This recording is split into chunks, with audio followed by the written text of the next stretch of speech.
So today we're going to talk about tire chains for Subaru Crosstreks. This might be a kind of strange issue for a lot of people, but out here on the West Coast, I know in Washington for sure, possibly in Oregon, and I know there's places in California as well, where you are required to carry tire chains going over mountain passes in the middle of winter. I believe the dates are November 1st through April 1st, something like that. It doesn't matter if your car is all-wheel drive or four-wheel drive, and it doesn't matter what the tires are on your car.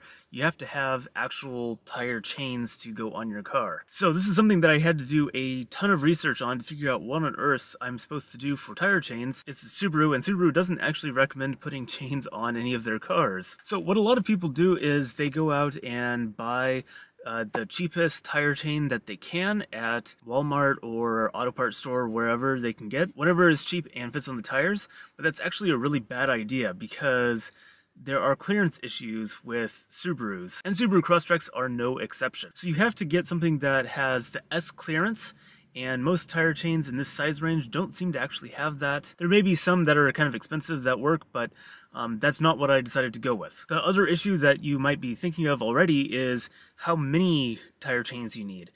Because this is an all-wheel drive car, and particularly in my Subaru with a manual transmission where the torque is split evenly between the wheels under normal driving, you might think that you need 4 tire chains. Subaru actually recommends that you only put them on the front tires if you are required to put them on. Or at least they say that's acceptable from what I can tell. One thing, if you have been over the mountain passes in winter and encountered a major snowstorm, the State Patrol can require you to put on your tire chains, so having tire chains that actually work with your car is really important. It might get you out of a ticket if they pull you over for something else and then ask you if you have tire chains. I think it's like a $500 fine, something like that. But if a chain up is required, and the weather is kind of unpredictable up in the mountains, so chain-ups can be required almost any time during the winter. It's really important to have something that will actually be functional. So there's kind of 2 options that most people end up going with their Subarus.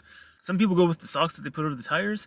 The reason why I decided not to do that is because they aren't the best on ice, and because our temperatures around this area tend to kind of hover around freezing, we get a lot of ice in general, so the passes can get kind of icy. So instead what I decided to do was go with cable chains. So here we have some Super Z constant traction cable chains.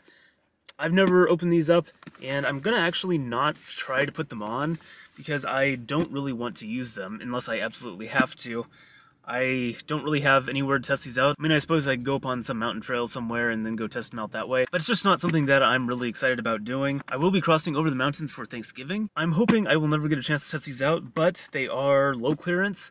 They will work on the front tires of my Subaru, and they will bring me into compliance with the state regulations. So I think I mentioned this before, but one of the issues that you encounter when you're in the Pacific Northwest is that in the winter, the lowlands down here on the west side of the mountains doesn't generally freeze, except maybe at night.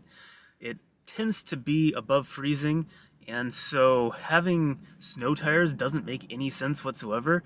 And in fact, if you have studs in your tires at all, that's illegal in a lot of counties, including King County.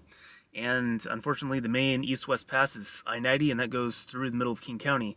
So you can't put on studded snow tires legally.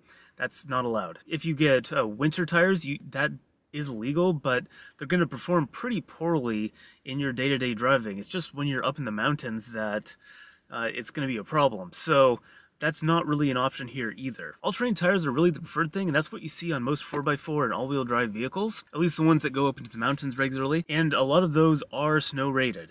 And they actually perform pretty decently in the snow, maybe not as well as a proper snow tire, but well enough that it'll get you by. And ultimately, that's what I'm going to do with this car. But unlike what you hear in a lot of comment sections, those all-terrain tires with the little triple peak symbol on the tire, those are not considered tire chains or any sort of traction device. So you actually have to have separate removable traction devices that you can put on your tires when you go over the passes if you spend a lot of time in Washington State. So if you have a Subaru and you're trying to figure out how to get around this regulation, or if you've never even heard of this, hopefully this video has helped you out, and good luck on your mountain snow adventures in your Subaru.